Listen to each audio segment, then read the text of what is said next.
our public session. Let's go with that, resuming public session. So I remind everyone that this meeting's, I don't have a thing.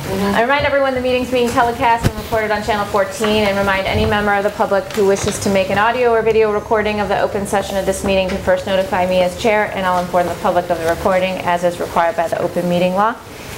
We're going to start with a clip. Are we queued up, Sharon? We are. Of the Veterans Day celebration over at Morse Pond, which a lot of us were actually at.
Love it. It was almost as good as being there. It was amazing to be there.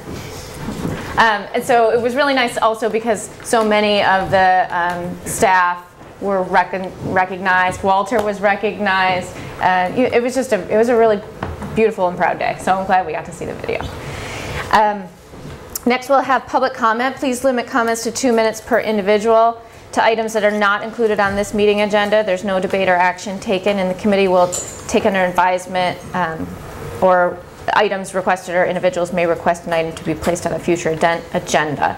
The chair may allow public comment on tonight's agenda items when they occur during the meeting. Do we have any public comment? Before we do that, Kelly, can I just compliment Tim on Oh, absolutely, please. A great program together. It was amazing. It was absolutely amazing. I second that for sure. Thanks. Sorry, Walter. Any public comment tonight? Our student advisor, it looks like, is not able to join us, but I did want to mention that we have a number of students this year who were interested in acting as student advisor to the committee. There were actually 10 different students who all wanted to share the responsibility. And so each school committee meeting, we will have someone different. Fortunately, we don't have anyone tonight, but the idea is to have someone different at every meeting. So we get Philip? Oh, fantastic. Your timing's perfect. We were just on that. Would you like to introduce yourself, Philip? Hi, I'm Philip, and I'm a sophomore in Falmouth High School. And is there anything else you can tell us about why were you interested in being our advisor? Because I just love representing my school. Oh, that's awesome. Do you have any updates for us? Well, right now, student government, today we actually had a meeting, and right now student government is working on whether or not we want to switch the, whether we want to have like finals, history finals, or do we want to just have a civics project instead. Oh, wow. Yeah. Very interesting. Any other happenings at the high school we should know about? Nothing major, no. Anyone want to ask Philip any questions? I'm glad you could be with us tonight. Thanks. Thank you. Sure. Oh, yes. Next is acting on the first student bus contract. Patrick, do you have anything that you would like to fill us in about this? The first student is our current bus vendor. This our contract with first student, our 3-year contract with first student ends at the end of June. As part of the initial contract, we had a 3-year contract, and then effectively extensions, 2 1-year extensions. We did the initial rate that they gave us was a 5.5% increase across the length of the 3 years and then the 2 1-year contracts. We did bring them in, and they were able to reduce the growth, expense growth to 4.5%, and in addition, they committed to upgrading our bus inventory, so the age of the buses will be turned over. There'll be new buses brought in over the next 2 years. So my recommendation when looking at what's been happening in the transportation market across the region, that this is a highly competitive rate and a little bit of good news. So, questions for Patrick? Leah. In the write-up, it said, I think it said 14 buses. Is that right? No, or 27. Yeah, we have 27 buses. Okay, so it would be updating all of the buses? Yeah, and they would do it over 2 years. 2 years.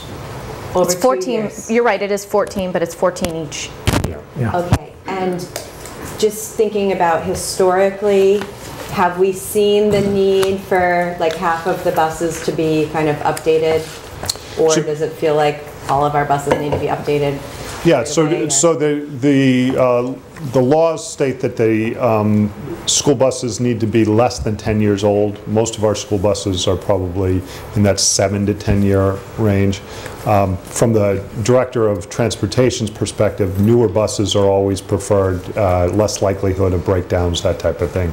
So the idea of having a brand new inventory or close to a brand new inventory is very attractive to him and you know, obviously drivers too. So it's okay to have just 14, not have all 27 absolutely. being renewed? Yeah. Andrea. And this is just kind of in the interest of questions that I've had from people about First Student and why we continue to work with them. And you were saying how they're quite competitive when you've looked around, but there don't seem to be many options. Is that correct? So yeah, that is correct, and we had a good discussion in our budget subcommittee about sort of the history of transportation, general ed transportation on the Cape. First Student did absolutely have a monopoly on Cape transportation going back 3-4 years ago. Since then, the Cape Cod Collaborative has gotten much more aggressive. Barnstable created a 10-year agreement with a firm from Western Massachusetts, working with the collaborative to understand what the rate structures are. We were put in a very good position to help help negotiate these renegotiate effectively these one-year agreements. So we're pleased with where we are. We looked at the rates through the collaborative, what they've seen out there, and they determined that these are they're sort of right in the range of competitive rates now. So the market is getting a little more competitive. The only caveat to that is the supply and demand of bus drivers is still very, very tight, and so any any increases are probably going to health and benefit costs for drivers. Thank you. Any other questions for Patrick about the contract? Any questions in general on the contract?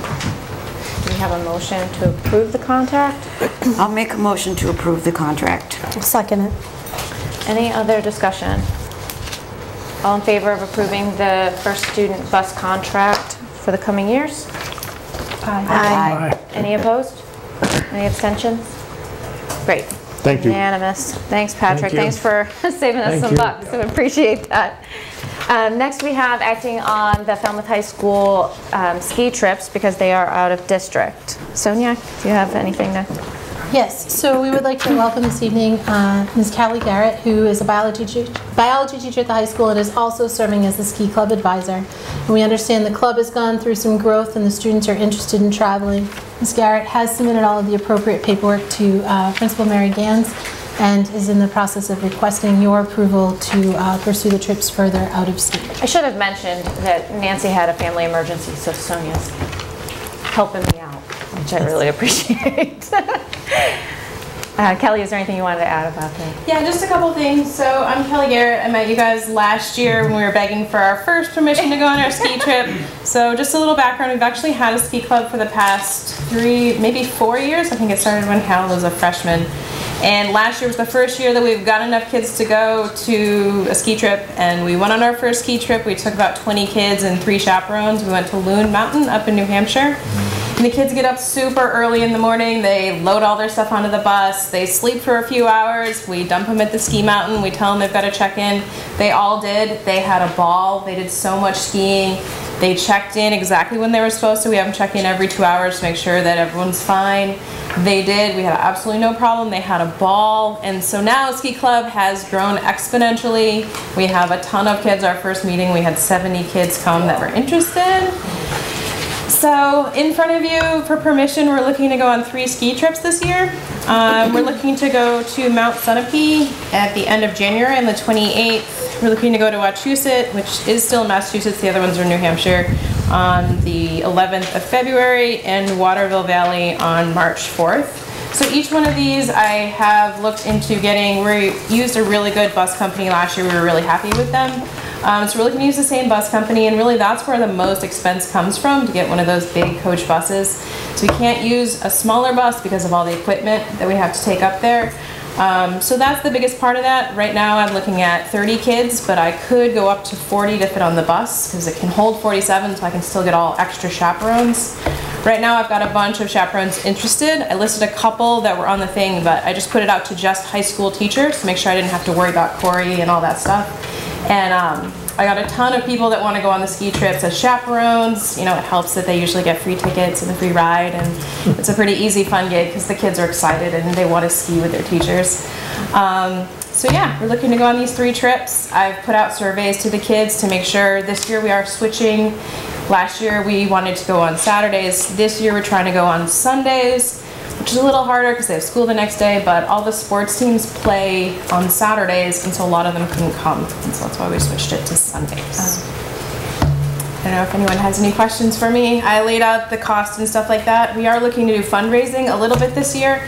The kids really wanted to go on an overnight trip, and we have been trying to plan that for the last few years, but it's really hard. We have to get at least 40 kids to make it like financially sound, and it's really hard to get that many to commit to an over $300 trip. So we decided not to do that, so they feel less confident about doing fundraising for me right now. But right now we had a mountain donate us some ski tickets, so we're going to be raffling those off to do fundraising. So hopefully the price of all of the trips will come down a little bit if I could pay for some of the bus out of that. Any questions?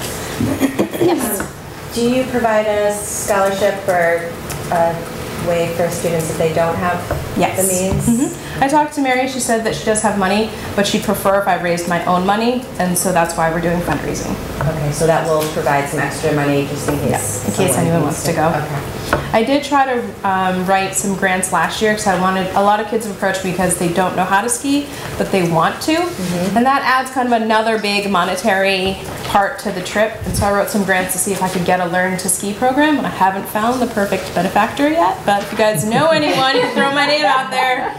I'm trying to get that started because I've had, like I said, a lot of kids, but they don't want to do the Learn to Ski by themselves, but I don't really feel comfortable just taking them up if they haven't done it before without forcing them to take a lesson. So again, and they could, it's just extra money. So I'm trying to ultimately fundraise so that maybe next year we could put that into place.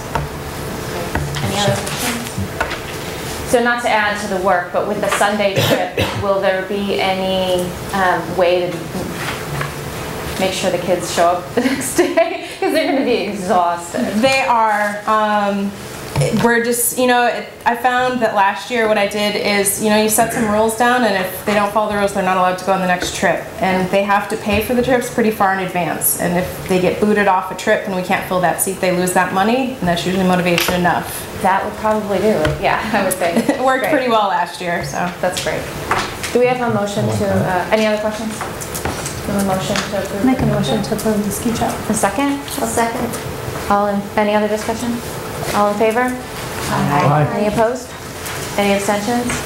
Thank you for taking this on. I think it's a really great opportunity for the kids, and I know it makes a lot of extra work for you, but I hope it feels worth it. Thank you. It does feel worth it, and just the amount of fun that those kids had, and they were so tired when we rode on the bus on the way back that you just knew it was worth it because they had a ton of fun. That's great.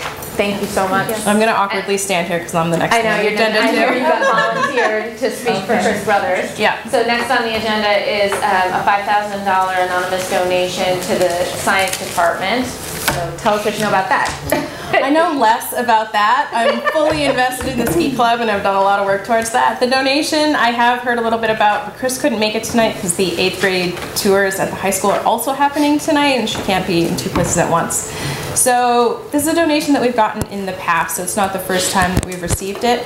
Last year, or the last time that we got it, I think we used it for Chromebooks or something like that, and this year we're looking to either buy robotics equipment or replace one of our iPad carts. Is pretty old, and they're like first or second generation iPads that don't work and don't connect to anything.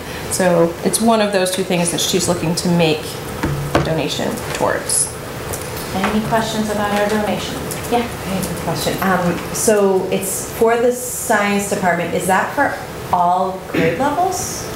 I believe it's the high school science department. It's just the high school science department. Okay. I think that's what I remember from the last year. It was. Yeah. I remember Chris coming. Yeah. Andrea? I was wondering if this money is earmarked in any way, like when through the donation, even though it's anonymous, if they say it's for technology upgrades or... Just for the science department in general. Any other questions? Thankfully there weren't many, so no, thank you goodness. looked brilliant answering all of them. Chris said if there was questions, just be like, well, you can email Chris. We need to. Do we have a motion to accept our anonymous donation? Make a motion to accept the anonymous donation to the science department. Is there a second? I'll second it. Any last questions? All in favor? Aye. Any opposed? Any abstentions? Great, another unanimous one. Thank you to our anonymous donor and their continuing generosity, because this is not the first time we've seen it. So thank you. Next on the agenda, we have acting on the MASC project. I'm not even going to attempt to explain it. I'm going to let you. Is that okay? Sure. Great, thank you. At Superintendent Taylor's request, the policy subcommittee initiated our conversation this year with a discussion of a two-part project in partnership with the Massachusetts Association of School Committees, or MASC. The first part of that project is a comprehensive review of the entire policy manual for the district. We're approaching the 10th anniversary of the last time that that project was undertaken in the district, and we know that laws and regulations are moving pretty swiftly, and we would benefit from that comprehensive review, which would also prioritize the work of the policy subcommittee and the presentation of revised policies to the school committee. The second part of the project, which would follow a second phase, would be the online hosting, which provides an indexing system for the policy manual supported by MASC. So at present, we're looking for an endorsement of both, but certainly would like to undertake the first phase pretty readily. I don't know if any other committee members. The thing I liked about it was that they will do, give demonstrations to teachers how to use the manual. So they'll come in, and having been on the policy subcommittee for 10 years, we need their help. I mean, you can get in so much trouble if you don't have clear-cut policy language, and we also will be able to keep Falmouth-ness in it if we want to. Okay, so anyway. Okay, thank you. Go for it. That's Please. what I said. So I couldn't agree more with Terry about keeping the Falmouth-ness in it. I also liked that it was going to be a little more user-friendly. I know in past there's been some pushback from the public about that the policy manual isn't easy to navigate online, and while I personally can navigate the policy book, I know that a lot of people cannot. So I like the fact that we'll be able to put in a keyword, and whatever that word is associated with will come up, and just to make it easier for parents, teachers, students, general public, anyone who has a question on something. So the more Is that information, the the first better. phase? Second. phase. Yes. Okay. I didn't mean to cut you off. It's okay. You good? Andrea? I also wanted to add on to all those other points that we're not the first ones doing this. There are already, I think I counted 68 other districts who have done this and who have gotten to the point where their policies are searchable online. So we're not early adopters of that. Yes. So another piece to this is that the policy subcommittee will be active members in this whole process. So we'll be kind of overseeing this whole piece along with Sonia and Anne. And so it will be a good experience for us as school committee members too, to kind of learn about Go through the motion. this process and have that experience, because I think you know, in kind of the timeliness of how policies get revamped and revised is important. So the policy committee, I'm sorry, is you guys and Terry, and it's just the three of you, right? Oh, and Andrea, I'm sorry, 4. Okay, so everybody feels pretty strongly? Yeah. Yes. Because I have a lot of questions about it. Go ahead, Bill. So do we pay a fee to MASC to belong? So we pay an initial fee to belong. So now what they want to do with this policy, this comprehensive review and able to make it more accessible online, they want to charge us then additional $10,500, correct? That is the amount for phase 1 of the project, which is the comprehensive review, which takes approximately 2 years. Okay, so they then expect the school district then to pay that to them. Correct. So in addition to a regular fee, we're going to be an additional $10,000. That fee is per year, I'm assuming?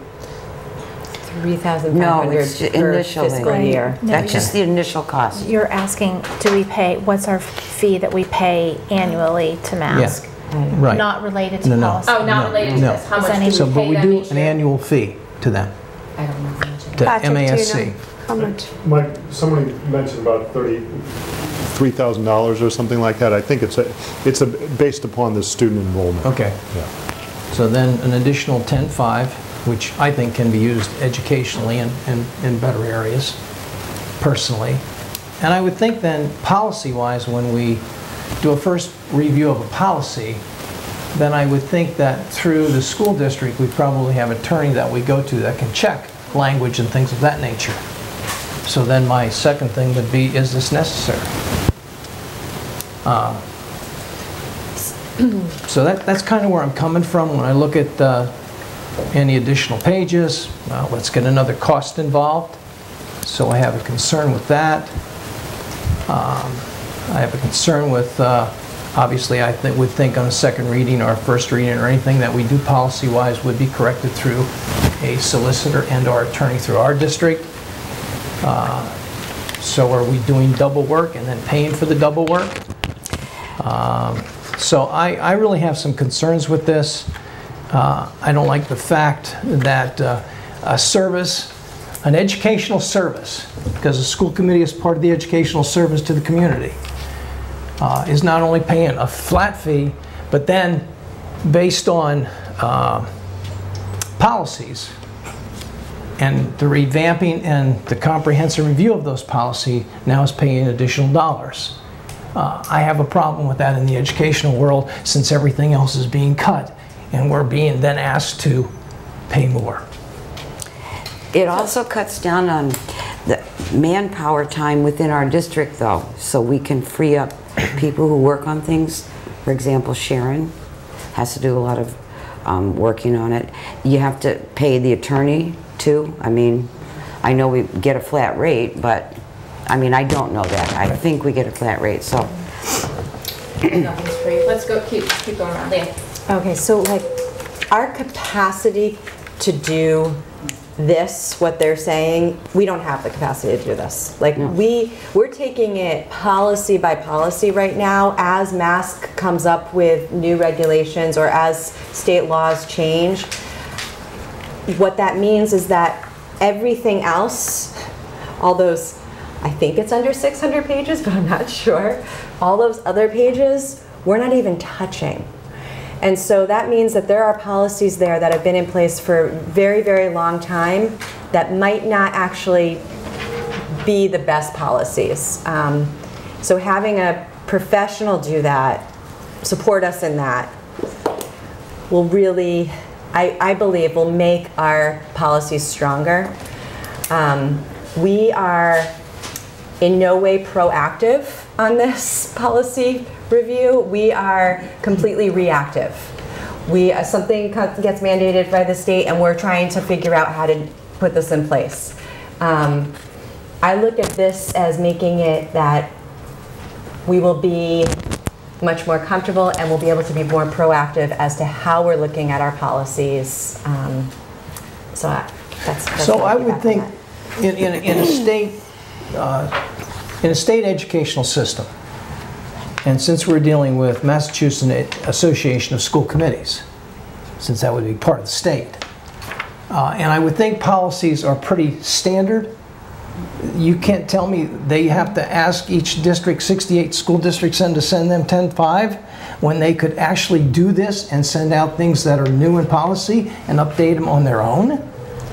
They are so different. Yeah, They're monumentally different. They're not. Monumentally different. Because I'm just thinking about the times that we've gotten recommended language from MASC and then we like butcher it to make it Falmouth appropriate.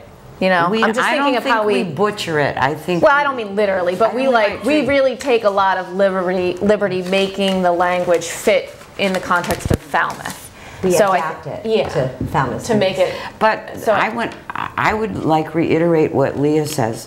We are so reactive, not proactive. Mm-hmm. I mean, and there are hundreds of pages of stuff that we never can look at. And that we never have looked at, like, yeah, or haven't for a long time. Melissa. And if somebody sues us because our policy wasn't up to date or clear, you know. Okay.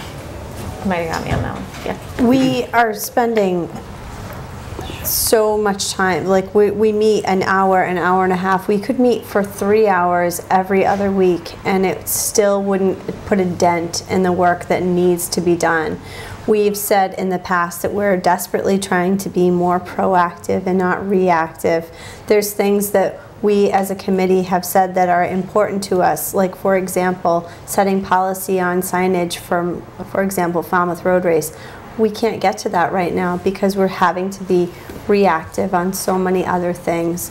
We don't have the capacity. We need help. This is a lifeline to help us, to help the district, to help the students ultimately. Is it an expense? Absolutely. Did we talk about that expense? Absolutely. But if it helps us help the district and the town on the long end, I think it's worth it.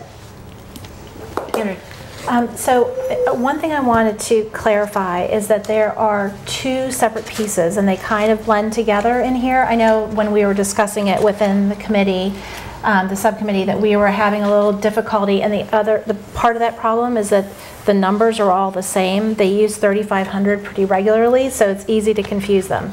So that 10,500 is for that comprehensive review over the next 2 years. Understood. And they will be coming down multiple times. So this is what we're doing, is we're spending time on a professional to work us through the entire manual. Part of that, I think, which helps to understand why we were okay with this, the money is coming from a specific line item that Nancy has available to do something like this. So it's coming from that pot of money, it's not coming out of other educational opportunities. They also are spreading it over 3 fiscal years, so we're not going to pay that. I'm aware of that, I read it. Okay, all right. We talked about the speed that we would get to completion, and also the fact that this is something that happens like once every 10 years. Mm-hmm. This isn't something that we do very regularly. So, you know, we can be really behind in many, many areas, and that's why we were feeling like this is something that will get us to be forward, and that then we can continue to move from there on things that we want to get done specifically within our district. So I had a laundry list of questions about it too. So my questions, I think most of them were answered. Whether or not it's going to be easily searchable, which I'm very happy about, and accessible. Will it meet our requirements for being accessible once it's online? I was concerned about that. And I don't know that anybody is going to have these answers, but I'm going to bring them up. And how, that's whether, one thing, excuse me. No, yeah. They mentioned that from the get-go. Remember the platform conversation? That the platform they won't even start the 2-year process unless the platform is accessible and, right? Am I saying that correctly? Can I add to that too, is that right now, you know, we have PDFs that are on there, and that's kind of an issue with all these things. Every time we making changes and we get PDFs and we're loading them to our website. If that's the second part, if we upload them to Mask, there's a searchable feature there so that you can just say, I care about attendance. I don't know where that fits, but you can type in that word and pull it up. So that was my next question. So perfect, you set me up perfectly. So this is going to be not on our page anymore? We will have a link. They provide you a link that takes you directly to their page. So I'm just wondering whether or not it's going to be confusing to people that they're on our page and they say they want to look at policy, and then they get dumped outside what clearly looks like ours. Like, is it customizable? Can we make it maroon? You know, Pretty sure it says it in the contract that it's going to have just the a link. logo. Okay. That doesn't mean that we couldn't figure out a way to do it in-house and host it, but it's database driven versus just actual PDFs. That's what makes it, which makes it accessible. Okay, so those are my questions. Well, searchable, like accessibility, I don't know if. Because I would like to make sure that it's both, because we want to make sure that the materials meet both requirements. I agree, and I don't think we know the second one, so I don't want to say that question's been answered. So that's a concern I have, and I would like to. Do you know? No, I'm pointing and sharing because that's something that we can call and follow up on to get those details. Okay, so I would love to know that. It also says that there has to be assigned an administrative staff person who acts as the project liaison, and I'm wondering if we know who that's going to be, because I imagine it's not going to be a small task to, as we know, this is a huge job, which is why we need help with it. But I'd like to know whose time we're going to be sucking away to meet that requirement. If you decided. Did you talk about that at all, by any chance? No. I think we talked about it in the aspect of this is a lot of work for administration. Right, and we understand that, and I think the involvement, whether it's taking it at the pace we're currently taking it, or taking it this way, it's accelerating the it. same thing. Okay, I just want to make sure that we're not, I don't want to assign a job to somebody that's already got a full job, that's my concern. So I can, Yeah, to go back to, is it going to be on, is it going to look like Falmouth when they click on it? And page Is it in there? Did I 2, miss it? yep, of the bullet points, the second bullet point down, display at the request of the school district logo or letterhead, names of key school officials. oh, okay, so we can make it And look. it's at no additional cost. Okay, I just want to make sure that people know Yep. that they're in the right place. You know, I don't want them to feel Right. like they click on something and they wanted- get dumped someplace else and then they're like, what is this? Right, no, and I think keeping it Falmouth is Yeah. part of that, so Okay. keep going. And then my last question, I did have an issue. It seems really expensive, and especially because I remember hearing about doing it last time, and I don't think it was even close to being this expensive. So what I'm wondering, and I don't know that anybody would know either, is whether the cost is sort of is scaled to the size of the district, whether or not the cost in a district our size compared to the cost of like Boston Public School. You know, it just seems like, yes, to some degree, there's just as many policies, but the complexity, I think, would be different, and whether or not this is a rate that we're being asked to pay because it's appropriate for the budget that we have. I think that's a fair question. It doesn't appear that way through this contract due to the 600-page piece. The school district agrees to pay MASC for additional training sessions, initial pages beyond 600. It seems like that 600 page is where you would be charged more. If your district has more than 600 That's where pages of policy, that it's not necessarily about the size of the district, it's about the size of the policy book. And do we know where we're at? We talked about. Because it would add up quickly, I imagine. We're on it the would- upper end of that, I think. Oh yeah, we're on the upper end of the initial threshold, so depending on how things either are extended or additions made, then that's something we'd have to be we might conscious be of. over it. So it could go beyond the 3,500. Yeah, sounds like it. I guess my last question is whether or not there's any timeline, other than the fact that we would like to get started. Because I feel like there's a few questions that we have about cost and accessibility, and I'm just wondering whether or not we're just anxious to get started or what. Yeah. So what we've just been talking about is that second phase. Oh, that's all second phase stuff? Yes, so that's all second phase stuff. And what we were talking about in the policy subcommittee is they can do it simultaneously, but that we were thinking it would be much better to do that phase 1 first, go through that process, and then have them update.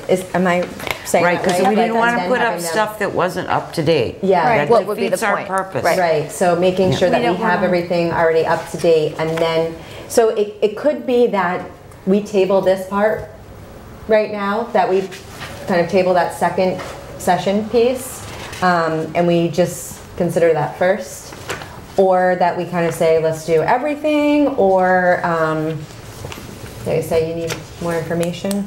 Okay. And just one thing I'd like to add, if I may.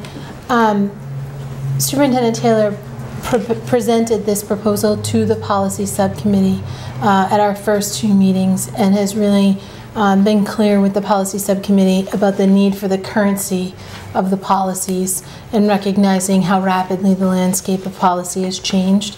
So I just want to make sure that while she's not here, I do share her clear endorsement of this process, and she was the one who brought it forward on the agenda. All right. All right. Any other questions about it? Do we have, is there a motion? To accept it or to hold it? Either. Where do you want to go? What do you want to do? You guys can do whatever you I'll want. make a motion to act on the MASC project, so to accept it. Accept the contract. Yeah. I'll second it. Oh, Now, do I need to be specific about session 1 and session 2? Like we need to make an amendment to have it be session 1 and 2. I would like to just put a motion for session 1 right now. Please. Yeah. Okay. So I think that's a good idea. phase 1. Phase 1? Is that, do you second that? Are you all right Yes, with that? yes. Is there any last discussion or questions on phase 1 of the MASC project? Just another point of information. It might not take 2 years, Oh, that'd be good. okay? It could be done in 18 months, so. My only comment is that I would like to have someone advocate for a lesser fee, because it seems like a lot of money to me, and I don't know if it's negotiable or not. And you don't know unless you ask. So that's my 2 cents. So if we're doing this in 2 phases, so you're going to do the comprehensive review, and then what are you waiting for? To then get the comprehensive review back and say you need A, B, C, and D, and then accept the performance task and everything else? No, I think, isn't part 2 confused with that. I'm confused with. the online Part 2 is part? putting it online. Right. But we want to make sure we're happy with it and all that Before putting it before on. putting it online. That it's in the best Well, wouldn't that be form the it could be. sequence anyway? No, because not everybody does phase 2. Some people just take the manual and work with the manual like they always have from paper, you know, or we publish it to our website. You don't have to put it online. Or if the I don't know what capacity percentage. was- or if Do the you know what capacity was percentage of developed. people did? Of the districts? I would think more and more. No, because Yeah. it doesn't say who's gone through the review. It's how many who are hosting it on their website. That's the only thing I have. And there's 68 hosted on their Currently. website. So that there means could be more than 68 that. who did phase 2. Yes. Right, because that's the phase 2 piece. But we could, if there was capacity within our school system to put this online in our own capacity, we wouldn't have to pay MASC to do this Right. and to have it be a searchable and accessible document. Correct. In their phase 2 part though, they automatically update. We don't have to touch it.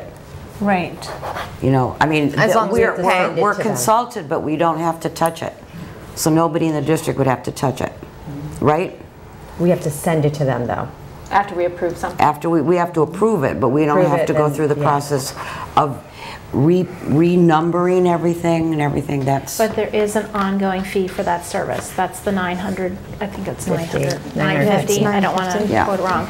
But just to be clear, there is an ongoing yearly fee for their hosting past the initial putting it up there. So they And do- we can, we're not voting on that. Yeah, We so can just to be revisit clear, that we're piece. talking about something that we're not actually. Just the gonna have a initial- motion on. Right. I just want to make sure we're all. Just Yeah. the professional to customize. Any last questions, comments? Sorry, you gonna say something? I was going to say I like that Leah broke it down to Just the piece we're actually just the doing. piece that we're doing. All in favor of acting on the first phase of the MASC project? Aye. aye. No. Any other no's? Any abstentions? All right, it passes. All right, thank you guys for spending the time on it. Next, we have more policy stuff. First read on our attendance policy. Sonia, can you speak to this as well? Certainly. We may call upon Mr. McLaughlin, who chaired the committee, to also answer additional questions. So in your packet, there are 3 related documents. Actually, I think there's 4 related documents. The first document is a markup that includes red text, which was part of the initial proposal made to the policy subcommittee. It includes the yellow highlights, which is just cataloging how the policy subcommittee then worked with the proposal. Immediately behind that is a single page that says at the top, first read proposed policy. It's the same information minus all the highlights and strike throughs, so it could just be a clean read. Both documents represent the proposal being presented for first read. Immediately behind those are the current policies, JE and JEC from the policy manual. JEC, through the attendance committee's work, was brought into the introduction of the revised policy JE. So part of the proposal is to have a single policy about attendance moving forward. Some of the information that appears in red text in the colorful markup from the proposal that was subsequently struck in the policy committee, much of it was procedural in nature and has been forwarded for review under the handbook revisions annually so that there will be procedural guidance that matches the policy consistent across all handbooks. And at the policy subcommittee's request, I did meet with Principal McLaughlin after the policy subcommittee meeting just to update him on the progress, just to be able to share that with his committee members as well so they understood where we were for current status. Thank you. Did anyone in policy want to add anything? Great. No, I think we had a very thorough discussion over. I think we did. Are there any, so this is just our first read, so we're not voting on anything, but this is an opportunity to ask questions or comment. Any questions or comments? I have one. My question was about the personal illness piece. It says a healthcare professional has to send a note. So a parent saying my kid was sick isn't So, enough? Is that, did I read it right?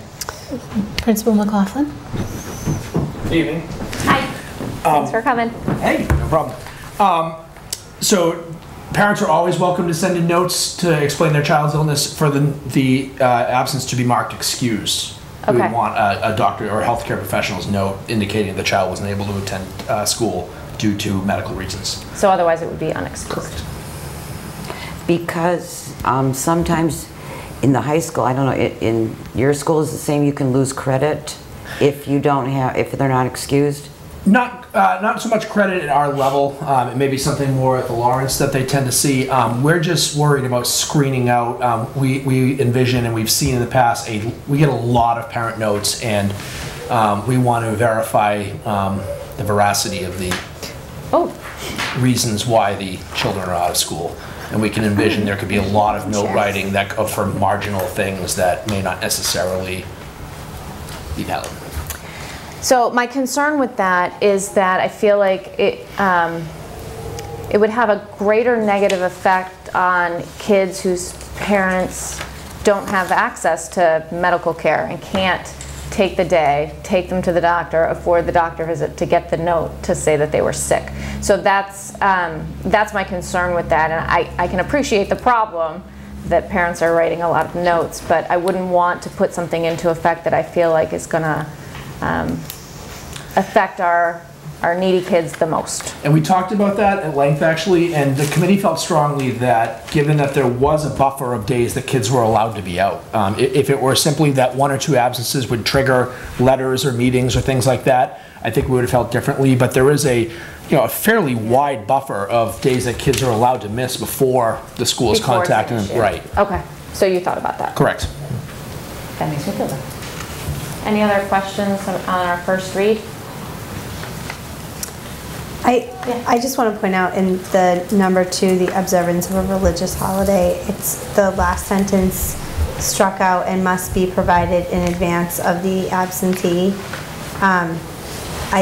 I personally felt strongly that I thought that it should stay, but it wasn't the majority of the committee, but I just wanted to point out that I thought that it was important that it was there. I thought that the attendance subcommittee did a lot of work, and it seemed watered down, and that was just a sticking point with me.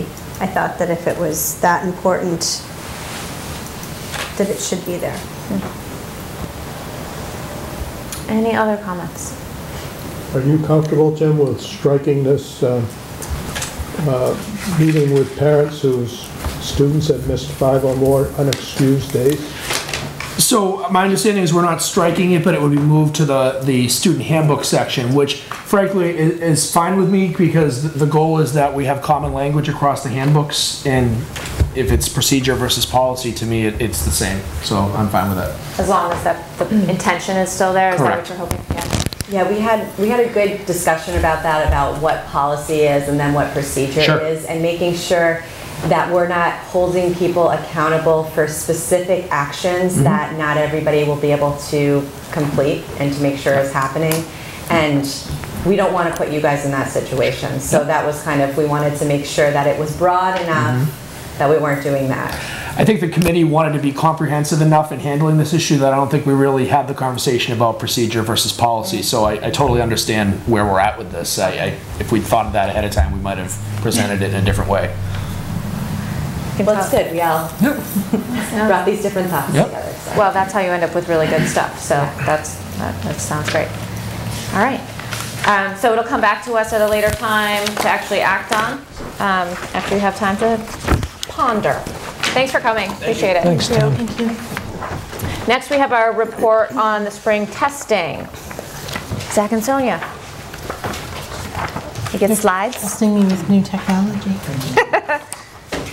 I'll say while you're getting ready that I love the one-page summary thing. I don't know where. I can't find it now, of course. But the one that has all the colors that summarizes it all. Loved that.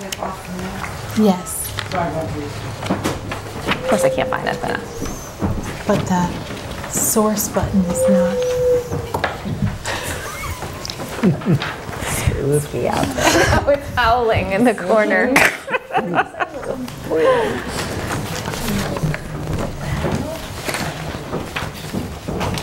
Uh-oh. The blue power light is on.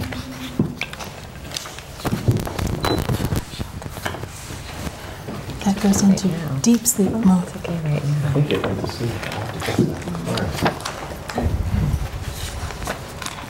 We won't take it personally. Coming back.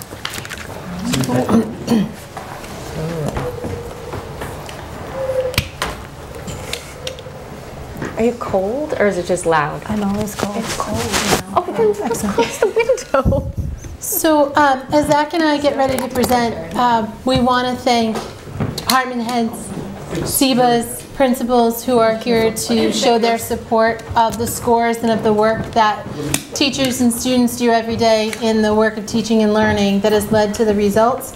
And several of our colleagues from the high school were unable to come and join us.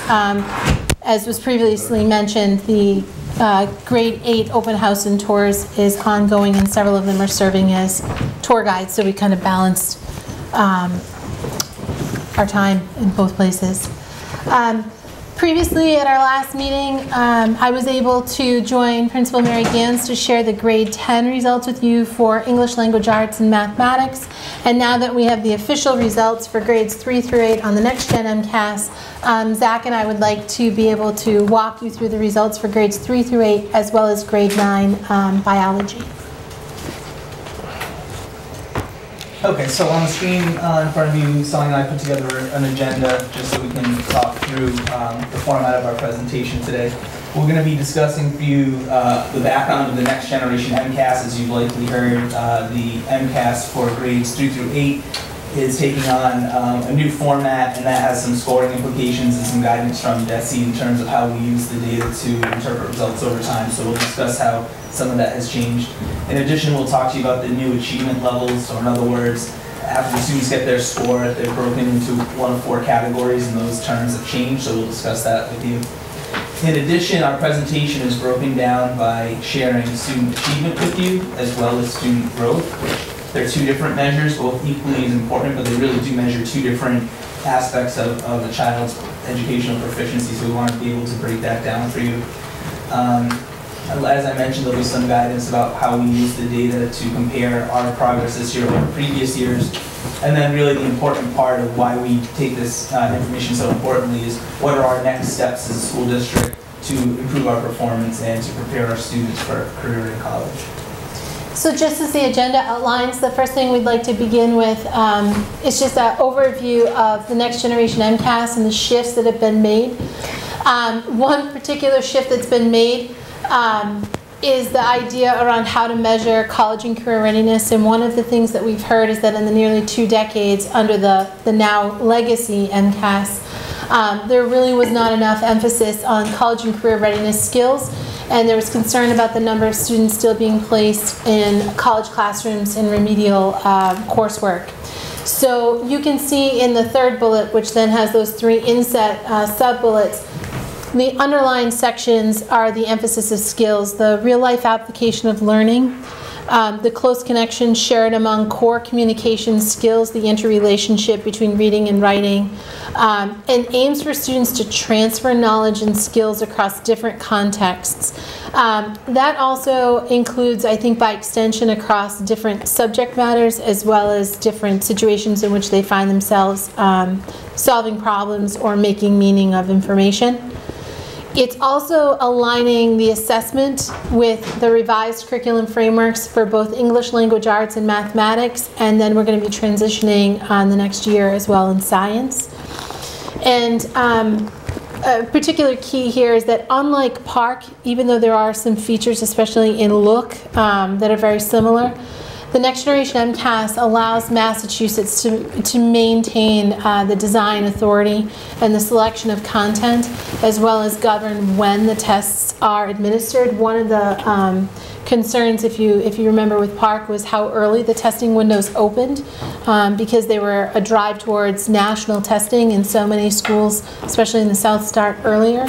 And we had concerns in particular about when we were at 75 to 80% of our curriculum being taught, to make sure that our students were able to really demonstrate their full understanding of the grade level curriculum. As I mentioned briefly earlier, the department has come up with new titles for achievement levels for English language arts and mathematics in grades 3 through 8.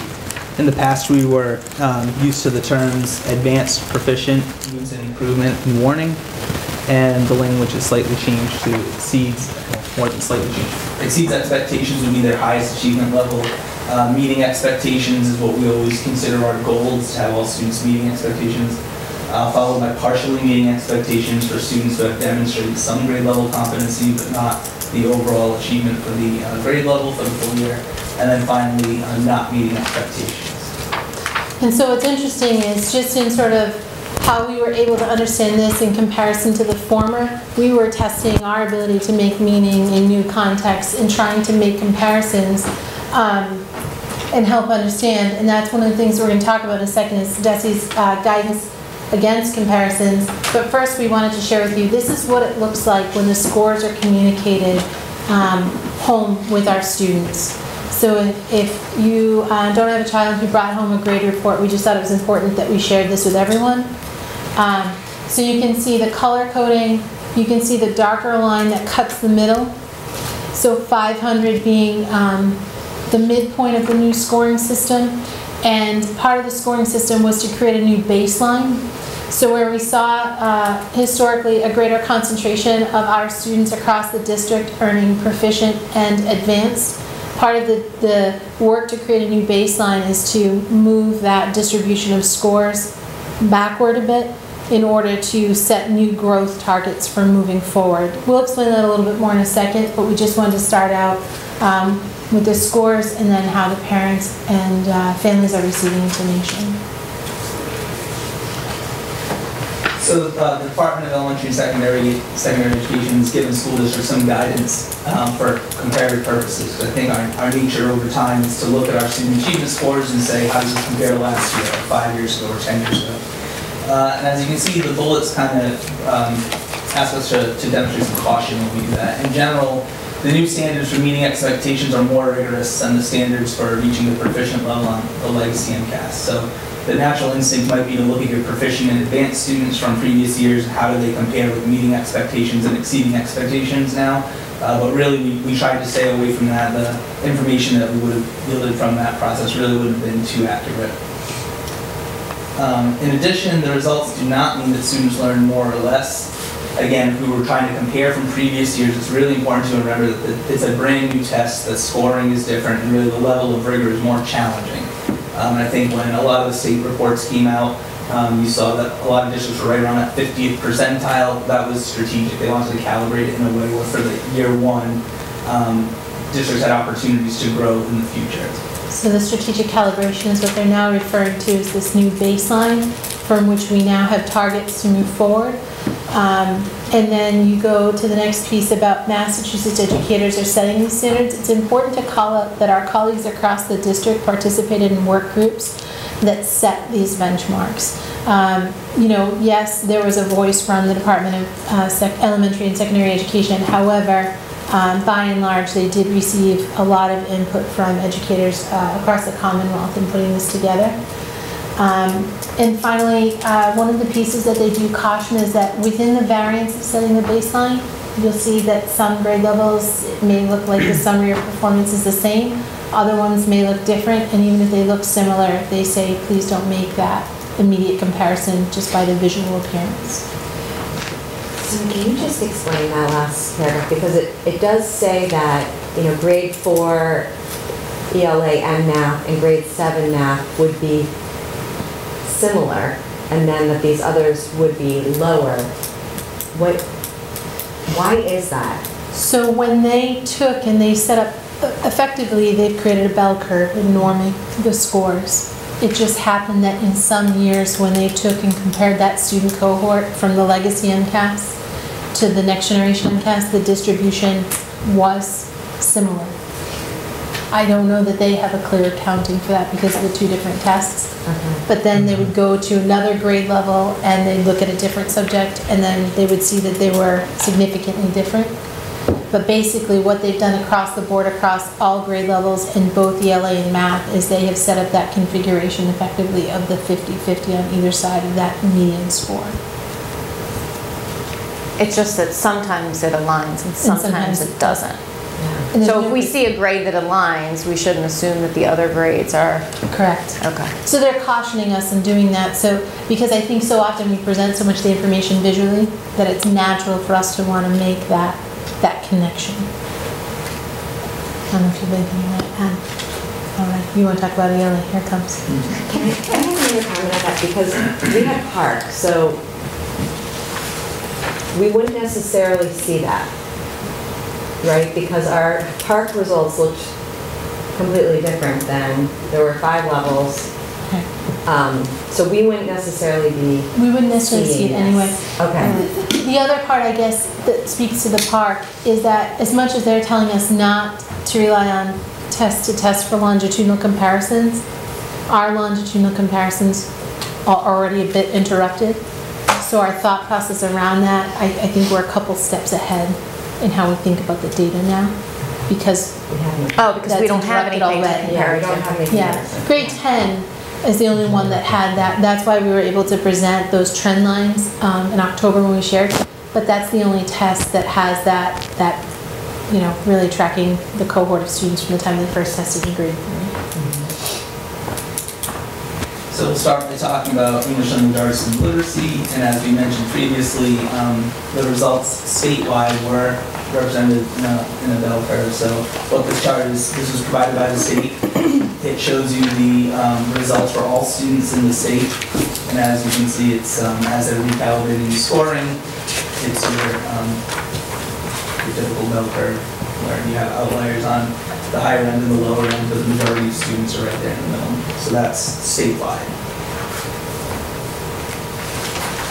So if you look at this comparison, the light blue bar that appears on the left and each side is Falmouth Public Schools, the district performance, and the dark blue bar on the right side of each comparison point is the state's performance. This is by achievement, and this is combining meeting expectations and exceeding expectations, similar to how we had previously combined proficient and advanced scores. As much as we can, while we can't do the longitudinal comparisons, we're looking for similar ways to present the data in ways that we had presented it previously to help make it more readily accessible across everyone with whom we've shared or spoken with. So as I mentioned previously, we're going to assess the scores by looking at achievement and growth. So achievement is really what's been measured historically for many years. Essentially, it's how many questions did the student get right compared to their peers, and then given a scaled score. We'll go on to growth on the next slide. But as you can see here, we've presented for you the data for grades 3 through 8 in English language arts and literacy. As you can see, in each of the grade levels, we outperform the state average. As we say, consistently. We hope we do. We want to far exceed the state average, but I think when you read some of the the statewide reports about student achievement, you can see that that really wasn't reflected here, that we're pretty proud of the results that we saw in English and arts and literacy.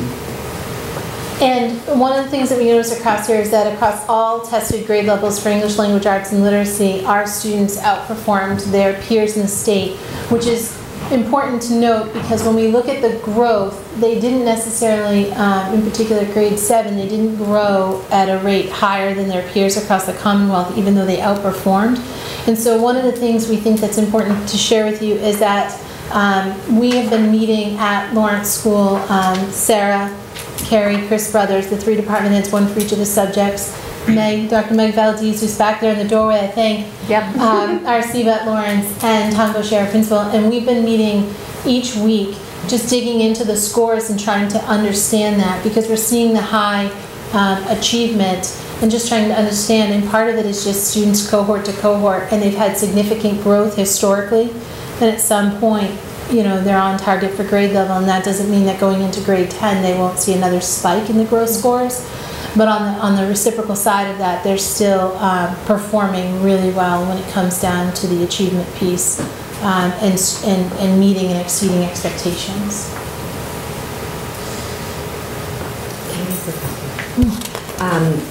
So thinking about this aspect of us doing PART, and that there were other districts that didn't do PART.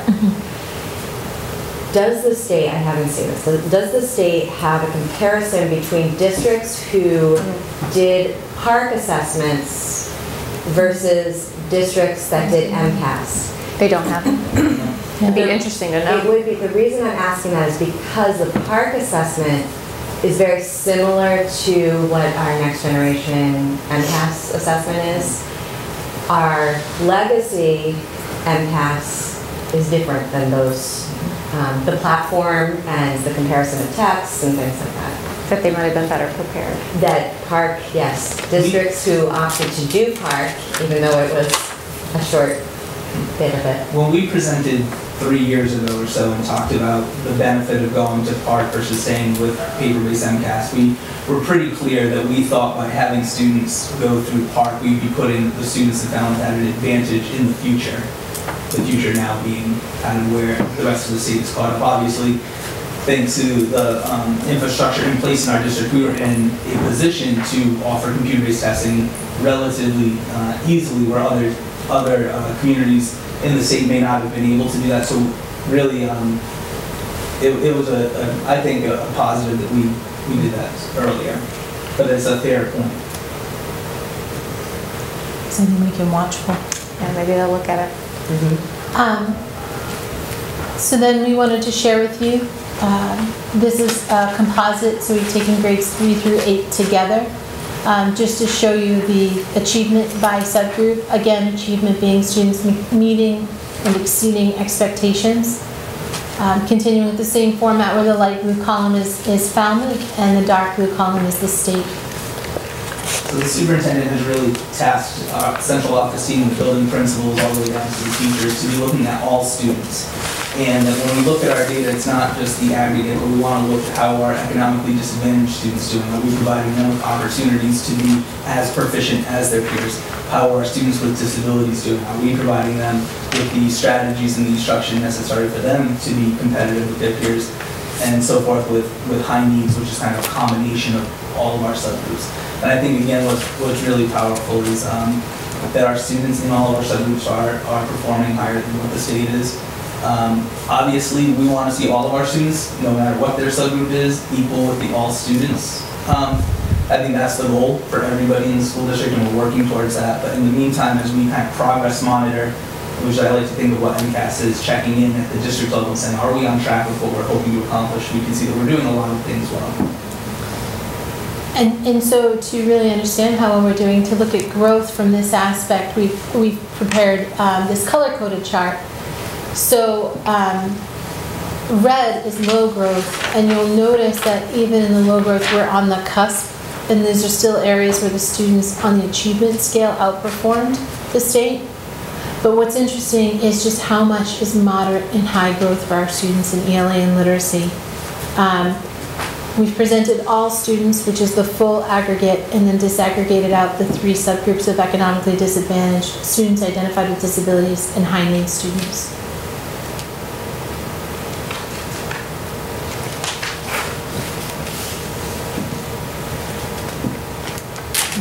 Finally, we've introduced a new chart this year using the scatter plot feature in Excel. We're learning a lot about Excel. This is a way to look at achievement and growth together. And we've only identified the aggregate for this purpose. So the blue dot is the easiest one. It's standing out in the middle of us. So across the bottom is the grade 8 cohort median growth percentile, which is moderate growth. It's about 51. Coming up the left side is the percent of students who are meeting or exceeding expectations, which is about 58, I think 57. And then it's where those two intersect, their growth and their achievement. We've plotted that on the scale. And I think the most important part of this story is that by and large, our students are edging towards that quadrant of high growth and high achievement.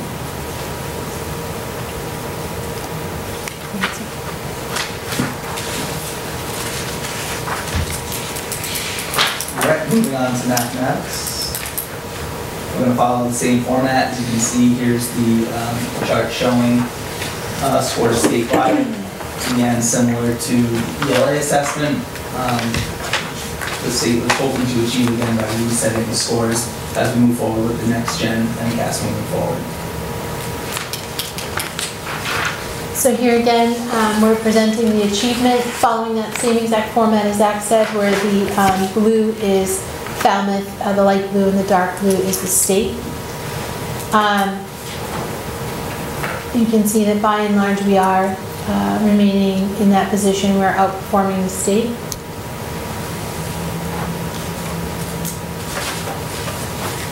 I hope the numbers are visible.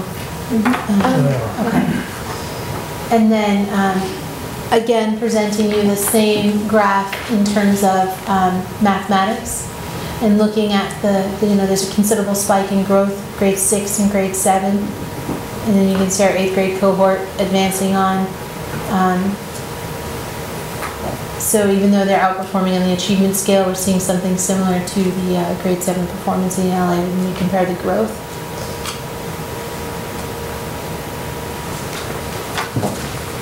Again, looking at the subgroup, so we can make sure that we're meeting the needs of all of our students. We can see that compared to the state, for the majority we were outperforming. We're not at the same percentages, English language and literacy, and our students with disabilities were at the state average when we look at our subgroups for grade students. Excuse me, when you say growth, do you mean like based off last year or growth based on what? It's based on multiple years of students taking the MCAS assessment, so it's not just your achievement, but where you are performance-wise. The words are moving. Do you want to? So essentially what they're able to do through their data collection is, if I'm a 6th grader, they compare my score with every other student who scored the exact same score that I've had in 3rd, 4th, and 5th grade. So because there are enough students in the state, they can pull enough kids together to say, we're tracking this student with all these other kids in the state who, since 3rd graders, had the exact same score. How did they compare this year? If it's above 50, then they were at a higher percentage than the rest of the students who had that score. If they're below 50, that means other students in the state achieved at a higher level. So they look at a student that's just like you in the 6th grade and predict how much growth you should have based on other kids that are like you. Is that right? Mm-hmm. Of course, the tricky thing with that is, MCAS is one snapshot of one day. We talk about it a ton with the principals, talk about it a ton with the teachers. So when we look at this, we're making very broad generalizations that are helping us make decisions and to start conversations. So that's just something that's really important to keep in context. And again, we're comparing kind of apples to oranges with these different assessments and different platforms. And so we take their comparison point, right, with a grain of salt to because it's not our appreciate comparison point, right? Again, continuing with the format, presenting for you the color-coded chart of growth with the aggregate. Yeah, a lot of blue. There are a couple more boxes that appear in red, and that particular for grade 10 connects to exactly what we were talking about with our action planning when we talked about the discrepancy, in particular the performance for students identified with disabilities in comparison to the aggregate. But one of the interesting things is that despite the growth presented there for grade 10, our economically disadvantaged students were performing at quite a high rate, despite what's represented on this chart. So just wanted to make that connection back. And then our new scatter plot. Again, showing each of the grade levels independently. This really shows achievement and growth together. Again, you want high achievement and high growth. We can see that our growth and achievement didn't necessarily follow the exact same path as the LA had for last year's MCAS.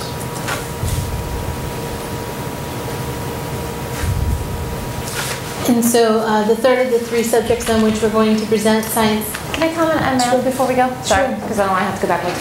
So, you know, I just find it mind-boggling that we continue to see this math, that we don't see the same achievement in math that we do in language. And I just don't understand it for the life of me. And I know that it's something that we're working on, and I'm hopeful that those blue boxes that were in the middle, as they age, you know, as we see them get to 10th grade, that maybe we will have set them up for greater success. But I'm just worried about it.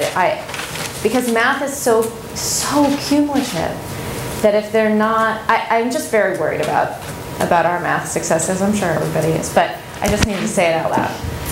Yeah, I just want to kind of grab onto that too about the Math and Focus program, and are we seeing what we need from this program? Just in kind of putting it out there as student achievement. I know that there's some areas that aren't covered in that program that we have to kind of supplement with other pieces. So how that's being done, and is that filling in the needs? Or on the positive, is that why those younger years, like that middle cluster, is that why they seem to be doing a little bit better, whereas 10th grade, where they didn't have it for as long, are not? It could go either way. I don't know. I just want to know that we're doing something. Because obviously we have got the ELA thing figured out, because that was spectacular. But we're just not there with math, and I don't know what it is that we need to do. Something's working really well in grade 7 now. Mm-hmm. True. Let's with no help from my kid. I have trouble wrapping my head around this growth measurement. So suppose you have a genius who scores the best he can score, the same score year after year after year. Can he ultimately flunk MCAS because he didn't have growth? No, they're two separate measures. So does growth play into our MCAS scores? Into our growth scores, yes, but growth wouldn't dictate whether a student is exceeding expectations, meeting expectations. So you could have no growth and still graduate, in other words? You can meet your competency determination, yes, and that was actually one of the things we did at the high school when we were studying these, is we had students who were consistently earning advanced scores, like high advanced scores, whose growth for a handful of them were single digits. And that was part of what we were comparing as well. I think, too, what's important to remember is typical growth is between 40 and 60%. So you're not necessarily going to be looking for every kid to be at 90% growth. 40 to 60 is what your typical average developing student would grow at that rate. But a kid who gets, one question wrong, and then the next year gets one question wrong, they won't be demonstrating that kind of growth, right? Well, it's comparing them with other kids who have gone through the same thing. It's compared across the cohort. Because it doesn't compare them against themselves. Can I just add on to that? Because the student growth piece is really important when you, so as far as like the student piece, they can still get those great scores and get recognized and whatever, but for the student growth piece, we are held accountable for that as a district, and then as kind of the grade level and as the schools, and that is a data point that is really looked at and studied as seeing, are these students making the growth they need to make. But it isn't, when you look at that report for parents don't get that information. So as far as like what you see from your child, you wouldn't know what kind of growth they're making. But for the school system, they would. It's a factor in accountability, right? In that context of accountability, when we talk about the leveling, it's one of the factors in that formula. I'm glad Philip asked this question because it brought it all up. Andrea, did you have? So science, again, is based on the legacy MCAS. They have not yet undergone the redesign of the assessment. However, they have introduced the new science standards, and we've begun to embrace the new science standards in the redesign of our curriculum, and the assessment is sort of out of pace with us, if you will. You can see here when we look at the grades, 5 and 8, those are cumulative across 3 grades, so 3, 4, 5, 6, 7, 8, they test at the end of the sequence. Grade 9 is a standalone single year, that's for biology.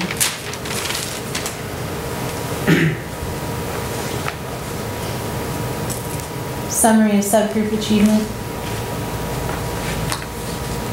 For this, we don't have the comparison with the state, which is why balance is an isolation on the chart. Grade 8. And then we follow with biology. And you can see the bars go significantly higher when they're tested on the 1 year's worth of content.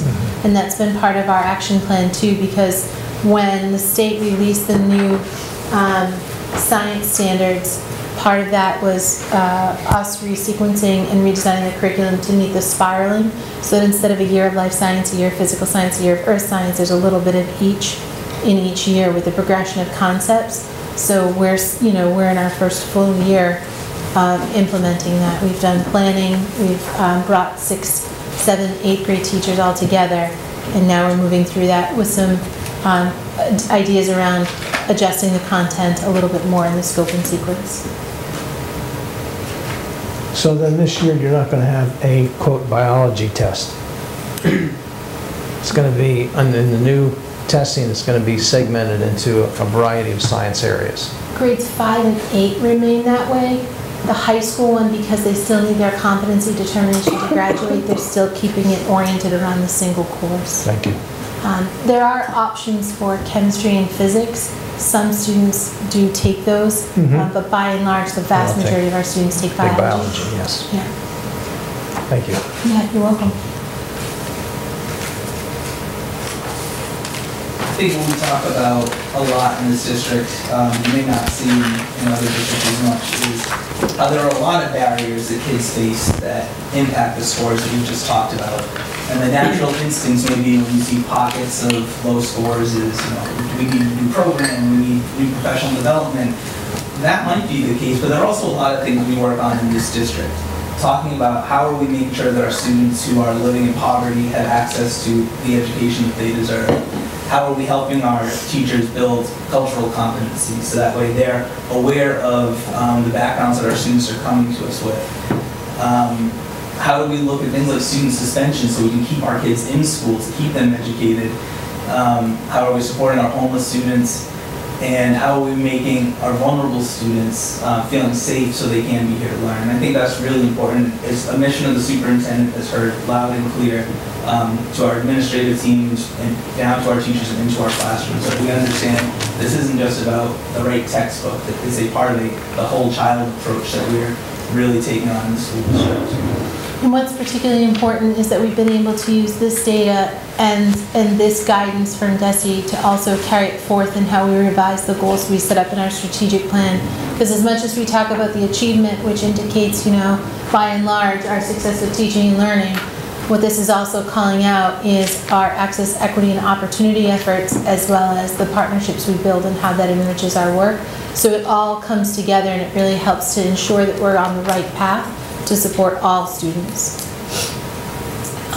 But one final piece along that with the path is just to sort of give you an overview from the perspective of curriculum instruction of some of the next steps that we're doing. So in English Language Arts and Literacy at the K-6 level, primarily at grades K1 and 2, we're continuing to focus on preventative interventions. For the past 2 or 3 years, we've made a great investment in a couple of reading interventions that we're seeing great success with. If we can intervene with students who are demonstrating reading difficulties at the early level, they can go on to 4th, 5th, 6th, and 7th grade able to access text, which we know they're going to face in all content areas, not just reading. So we're seeing success there. In addition, as I mentioned last year, we've implemented a literacy action plan. We've developed literacy leadership teams at the district level, but also at the 4 elementary schools in Morse Pond, with the goal of having school-wide and district-wide discussions around best literacy practices. And in addition, this year we're going through a process of identifying and adopting a new core literacy program, again, to build consistency at the 4 elementary schools, so that way all students are receiving an equitable education. And to support our goals for continued vertical alignment and to support the transition in particular from Morse Pond to Lawrence School, we started conversations where Sarah Cox, who's with us tonight as the department head for English grades 7 through 12, is joining conversations with Principal McLaughlin, Zach, with me, and we're having conversations about that vertical articulation. And Sarah's really working to understand what's happening in grade 6 and how that connects really explicitly to grade 7 and sets the path forward. And then also, Sarah and her team at Lawrence are looking at the reading lab curriculum and student placement at large. And I'm realizing now they're a bit remiss because there's a lot of work happening at grades 9 through 12 as well. And we didn't document the action plans here because we've just had a lot of conversations around that. But we also shared some insight with you at the last presentation. In math, we have some more steps to outline for you. The first bullet really goes along to what Leo was getting at when talking about our core math program, which is really the meat of our math instruction.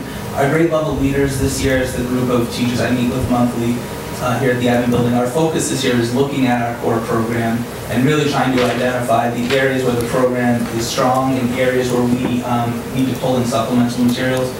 What we know is happening is that our teachers are doing a great job finding supplemental resources, but it's happening in pockets. You know, one school may be doing a few good things, and then in one area, and then another school is doing something nice in another area where we need to fill in the holes from the program. We really want to bring that more consistent district-wide.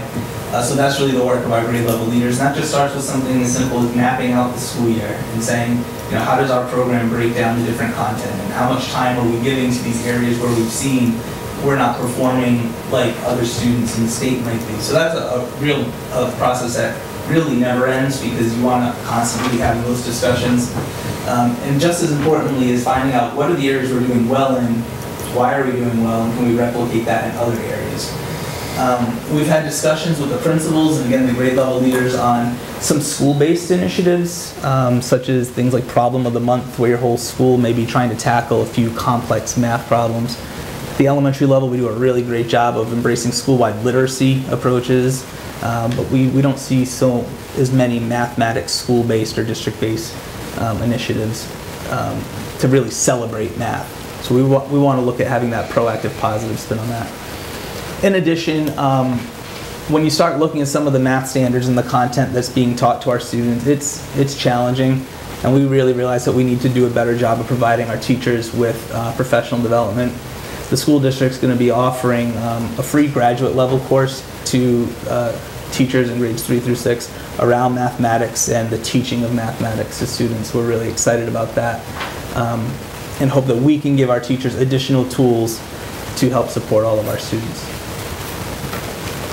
So similar to the approach in English, Carrie Fitzpatrick, the department head for mathematics, is also partnering with Tim and Zach and myself to have conversations about that same connection for vertical alignment, attention to grade 7 and 8 math lab curriculum and placement, and then also we've been talking about some instructional support for our essentials classes, recognizing that widening gap between the performance of students with disabilities and the aggregate at the high school and the grade 10 results. And then we're also working to increase the use of digital assessment strategies. Cindy had helped us at one point to secure the Chromebooks, and they're really taking flight with those and recognizing that a lot of the placement exams that our high school students are taking, in particular their math placement when they first head off to college, are digital, and making sure that they have that facility to work in that platform.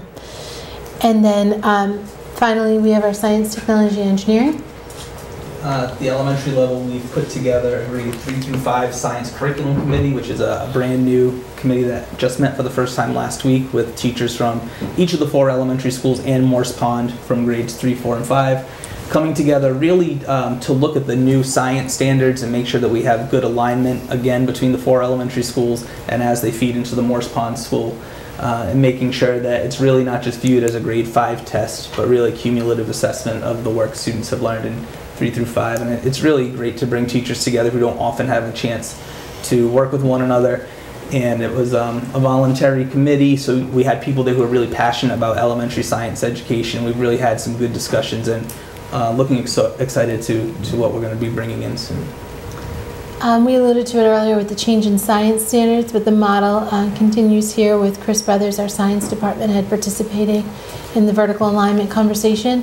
And then just continuing to attend to the changing standards, recognizing that we're in part of a multi-year transition until they're fully implemented and the new test design is released to us. But I think common messages that need to be underscored is that our students are really doing well, and our teachers are doing a great job at supporting them, and we have our clear identified areas for growth and action plans to help us achieve those. Any questions or comments? Andrea? I have one question under next steps for ELA. When you're asking about the adoption of a new core literacy program, I guess, if you could explain a little bit more about that. I'm thinking about why, what exactly, or what are you looking for? Is this supplemental or replacing what we're currently doing?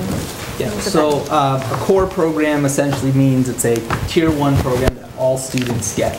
Last year we went through a needs assessment in the district that looked at our literacy instruction in grades K through 6. And the report that was shared with us and with the committee really, it was striking the number of different materials being used throughout the district. I mean, I'm talking hundreds to teach literacy.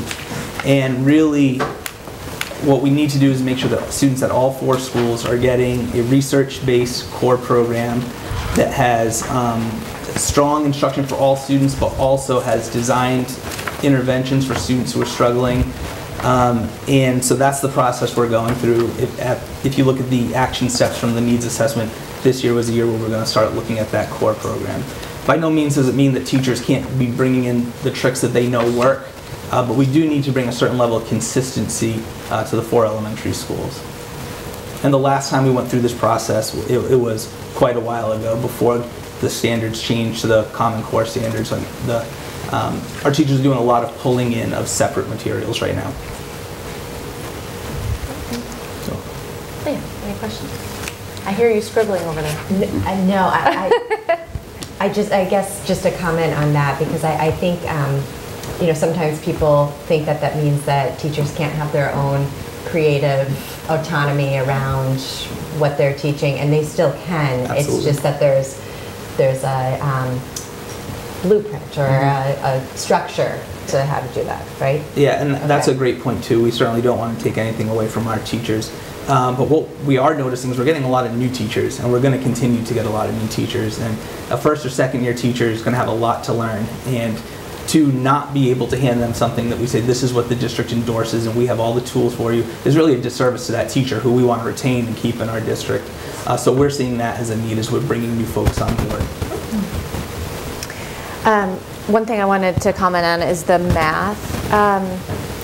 The math next steps, the school-based problem of the month, and additional support for our teachers 3 through 6. I just think building, the kids need to see the passion for math just like they see the passion for language. And I don't feel like there are as many teachers at the elementary level who enter elementary education because they're so passionate about teaching math.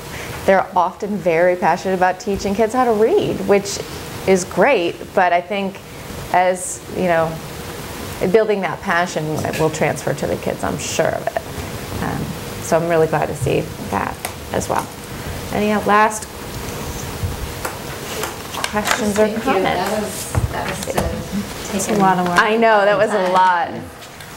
You're right. That was well done. It really was. It's nice to be able to celebrate all those successes. There's a lot of them. Thank you. Thank you very much. They all helped Well putting done. it together too. We didn't even ask you anything, and you were here. And this is beside, and this is in addition to knowing the subject matter. Right. I mean, this is on top of all that. Yeah. So, yeah, it's a lot of work. Next up is our budget priorities. Patrick, are you going to speak to that? Or are we going to push that off until we have Nancy with us? I think that it would probably be more appropriate to have the superintendent Yeah, speak to that. okay. I am fine with that. So then we're going to jump to routine business. So the packet, there was a scanning blip. So the packet, the first time around, did not have the school committee minutes in it, but does everybody have a copy in front of them now? If so, if we can just take a second for you to review them. I won't talk, I promise. And then if everybody has a chance to look at them, then we'll review them. If you don't mind.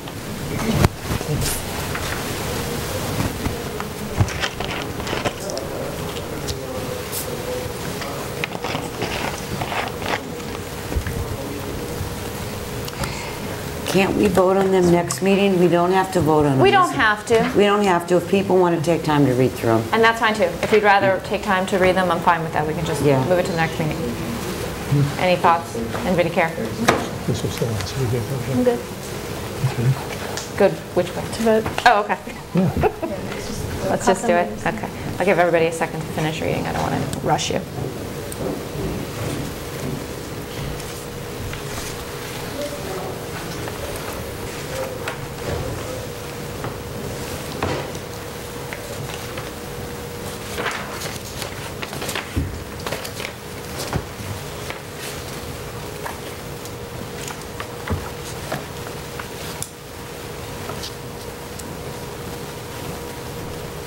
Any comments or changes to? Oh wait, actually we're supposed to do it the other way around. Is there a motion to accept? I'll make a motion to accept the minutes from November 6th, 2017. I'll second that. Thanks, Bill. Now, any questions, comments, or corrections, anything? Can I just make an edit on the heard Melissa Keefe reminded everyone that Wednesday evening, all proceeds to go to, it's the Falmouth Military Support Group. Just, I personally think it matters, but. That's fine. Thank Falmouth Military Support Group. Correct. Not, it is a local military support group, but it's No, that's worth officially called mentioning, the for Falmouth. sure. Thanks. Any other comments, questions, additions, corrections, anything? All right, so all in favor of approving the minutes from November the 6th with the one correction? Aye. Any objection? Any abstention? All right, it passes unanimously. Great. So we don't have Nancy, so we're going to skip our report from the superintendent, but we do have director's reports. Sonia, is there anything else that you'd like to highlight from your report? I just want to be able to really quickly share about the 8th grade exploratory. So this is exciting on the front of our vocational programming, and we're working to introduce 8th grade students to the programs at the high school, starting with tonight's tours. This is a new feature of our program. Any questions for Sonia? That sounds cool. Thank you. Thank you. Zach, anything you'd like to highlight? Nope. Happy to answer any questions you have. Any questions for Zach? We don't have Charlie with us tonight, but he submitted his report on the event at Holy Cross. Cindy, anything that you'd like to highlight? Actually, I'd like to mention something that's not in my report. Great. This week is the National Computer Science Education Week, and as you know, for a couple years now, many of you know that Falmouth Public Schools has been very active, starting way back with Hour of Code activities, and we are continuing that, and I'm very excited to see, just since I've come on, how much it's growing, and speaking of the word tonight, growth, and I really look forward to sharing in an upcoming meeting some of that with you. There's a video being put together this week. I saw a little bit of it, and I'm just kind of highlighting some of the work that's being done. So, any questions for Cindy? I just wanted to comment on the keyboarding curriculum. I think that's so important, especially today. You know, kids are used to seeing the iPad where the letters are, and it's not the same as a keyboard. And I've noticed that kids are really struggling with keyboarding. I remember when it was like a class, I think, when we took typing. like a full You had to 30-minute really class. hit the keys. Yeah, so it was actually with the thing up on the screen. I was excited to see that. with the computer-based testing, third grade comes, these students are being asked so much more. We need to prepare them. Yeah. I think it's really cool too that some of that is offline, which I would be really curious about. There's puzzles, like giant puzzles pieces that our teachers are putting together, where kids, like kindergartners, are kind of putting this giant puzzle together about a keyboard. That's just one activity, but it's about building that mental awareness of that visual picture of a keyboard early on, so that you're not, really okay, where is the Z, where is the Y? Great. Thank you. Any last questions for Cindy? Can I make the same kind of comment? Yeah. In addition to what educators, what the MCAS, we had a show it put together, you have to be able to take tests on computers on things now that, I wonder if the man on the street who's over 60 could do that, or over 50 even. It's just... And at the same time, we're trying to balance it, because we understand the screen time issues for the youngest of children, and we are trying to balance that, so, with a lot of our decision making. Yeah. I forgot that I also wanted to comment on the author visits, because it's just this additional, this is the thing too about building the love of literacy, like having authors come in and talk about these books, and the kids love these I Survived books, and having her share her story about overcoming adversity in academics, and then the additional piece that Ms. Abbott took on to have the kids write their own I Survived books, and how it becomes just this whole school-wide celebration. I just think it's unbelievable. It's so great. So thank you for the effort that went into that. Any other things? Okay. Joanie, anything you want to highlight? I do. I think we know that there will be a continued focus in developing efficient systems in HR throughout this year. So I wanted to highlight two of the bigger initiatives, and one is the teaching assistant to teacher pathway. And so we've seen a lot of movement in that area with Cambridge College coming on board and starting conversations around being responsive to what the teaching assistants said they wanted in a program. They wanted intensives, they wanted weekend, school-embedded vacation sessions so that they wouldn't miss work or be taxed for those who are working full-time and are also parents, and summers. So right now we have 18 who agreed to have their transcripts reviewed by Cambridge so that they can build an individual pathway. And we'll see if those 18 are able to start come the spring, or if they will stagger in and start at different times. But it's very exciting, and I'll continue to keep you up to date on how we develop that. That looks like a great program. That is Thank awesome. you. I'm really Absolutely excited awesome. I look at that and say that's very positive. I love Excellent. the idea of building from within. Yep. That's great, because they're obviously already invested in our district. I love it. The other focus is looking at how we can support our school administrators as well as teachers and others around wellness and having work-life balance. And so EAP is coming in to do a couple of workshops for us. They're going to be doing workshops for the administration in December and January on the topics of stress management and work-life balance, and also giving and receiving criticism at work. When it comes to administrative functions, a lot of times you're giving feedback. So getting professional development on how you can do that in a way that's constructive is also very helpful.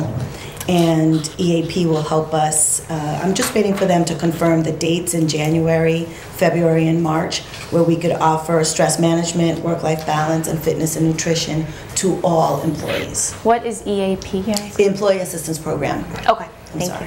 And what are the percentages that are in here? The percentages are I surveyed our administrators, school adjustment counselors around what the needs were, the school climate. Oh. And that's the percentage that came back in terms of how they felt, what was the most important of the workshops to offer. So you didn't even just pick these are things that were driven from need? They were driven from need. That's awesome. Yes, ma'am. So I have a few things, comments surrounding the EAP workshops. I think it's outstanding, excuse me, sorry. I think it's outstanding that you're offering that in a time that we've recognized in the last few years that Falmouth Public Schools really has an increased need of our students, of our community in poverty and opioid abuse. A lot of times the teachers really, carry this silent cross of burden, and they don't always have a way to confidently be able to relieve that stress. And I really, really want to applaud you in recognizing work stress and getting someone in from somebody who works in a high stress job. It's huge that you're bringing it to them. And I know that, that sounds maybe that sounds kind of basic for some folks, but it's really not, because sometimes you don't even know that you're carrying the cross until somebody says to you, let me help you share the load. So I think that is outstanding. I also want to compliment you on the giving and receiving criticism in the workplace. And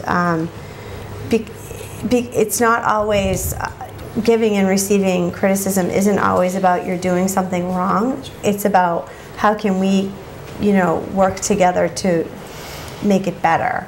And I think that in a time where tone isn't always received via electronics, that will do nothing but help open up the communication and that flow of communication, and really hopefully helping with that. So I applaud you on both of those things. Great job. Thank you. Any other comments?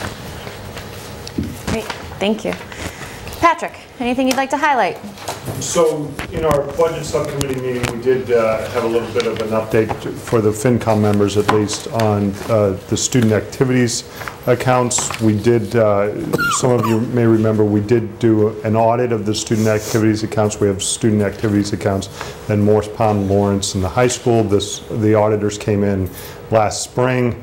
They provided some, and they did an audit of the previous fiscal year's student activities account. They provided some findings this summer. Guess what? The findings were about updating the school committee policies, followed by improved written procedures, and then finally update our software. And the auditors will be back. We've asked them to come back this spring to help implement the software update and setting up the accounts. But I appreciate the move forward on the policy work, because that's something we have to get going on. So thank you. So thank you for bringing that up, because that was John's question, that he couldn't be here tonight, but he was wondering where we were at, given the recent news articles about student activity funds in other districts, whether or not we were covered in that regard. So thank you. Yeah. Can I ask a clarifying question about how often that is audited? Yep. So by state governance, it is every 3 years. Okay. And you can stagger it. You can have one every year. We decided, since it hadn't been done for a while, I just asked them to come in and take a look at everything. And that's probably why the guidance was of a general nature in terms of policy updates, procedure updates, software updates. So we've really just gone through an audit. Yep, Which absolutely. That's good information. Thank you. And everything looks good. Yeah. I'm not saying everything was perfect, but there's no but those are huge things problem. that we can fix. Yeah. There were Those no flags, Right, yeah. Right. red flags, Right. which we all That's are happy exactly to hear. We can handle a few yellow things to fix. Any questions for, I'm sorry, did you want to highlight anything else? You good? No. Any questions for Patrick? What's next? Committee member reports. Anyone have anything they'd like to report on that they've met about? Patrick already covered budget, so I don't have to say anything about that. Policy's working hard. Policy is doing their thing. Any other committee reports? I will mention that I'm hopeful. It looks like we will have health and wellness giving the task force giving an update at our next school committee meeting. Just so if health and wellness is meeting before then, we're hoping that you guys will be able to, based on our year-long agenda, hopefully you'll have an update for us about that. Oh, Patrick, can I put you on the spot and ask if we have a field committee set up yet, or is that still in process? That's still in process. Okay. The recruitment piece was, did that close on Friday? It closed, and then I believe the membership is scheduled to be announced on Thursday. Okay, so we don't have it yet. All right, great, thank you. Can I just add on to that? I really like the pop-up on the website. So you couldn't miss it? Yeah, exactly. I think that's going to be something to be useful for a lot of different things. I mean, you have to be going there, but once you do, you get that information right. It's like it was like a snow day alert. Like when you went to the Falmouth Public School website, it popped up like looking for volunteers for the field task force. I did not know about that. But there wasn't a call or anything. No, I just went to the website and saw it. No, it came out by email. No, I didn't get an email. I just happened to be on the website. Yeah, I think I got an email. I got an email. Okay, that's we interesting. also posted it to social media as well. Oh, maybe that's where I saw it actually. I don't know. But it was definitely out there. So I responded to the email. So we should find out about that. I would say it'd be helpful to have it also a call or email, because I knew nothing about that. That's weird though. We should find out why some people get it and some people don't as well. There must be some kind of glitch. But if it went out to school committee members, it's different than if it's going out to all families. Right, but I got it. Excuse me. I think I got it at my home email. Anyway, we'll look into it. Okay.